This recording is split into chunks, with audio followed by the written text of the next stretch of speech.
सकाळी संध्याकाळी किंवा तुम्हाला जेव्हा वेळ मिळेल तेव्हा, तर त्या वेळेत जर बघा आता आपण काय केलं, श्वास आत घेतला, श्वास बाहेर सोडला, या पलीकडं आपण कुठले योगासनं केली का, कुठला व्यायाम केला का?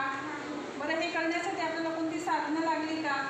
काही काही बघा मोठी मोठी माणसं जिममध्ये जातात आणि पैसे देतात आणि मग ते पैसे खर्च करून व्यायाम करतात. हा सुद्धा एक प्रकारे व्यायामाचाच भाग आहे.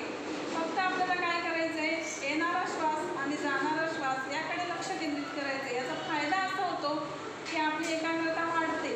मग एकाग्रता म्हणजे काय, तर काही काही मुलांचं असं म्हणणं असतं की मी अभ्यास करतोय पण माझ्या लक्षातच राहत नाही. तर ते लक्षात न राहण्यामागचं कारण एकच आहे की तुमचं मन कुठेतरी वेगळीकडेच असतं. काही काही मुलं शाळेत येतात, असतात शाळेत, पण त्यांचं लक्ष घरी मम्मी काय करत असेल, आज मम्मीने भाजी काय केली असेल, मी घरी गेल्यानंतर काय करणार, असे सारे विचार चालू असतात. या विचारांवर ताबा मिळवण्यासाठी, आपलं मन एकाग्र करण्यासाठी आपल्याला आताच मॅडम यांनी खूप छान माहिती दिली.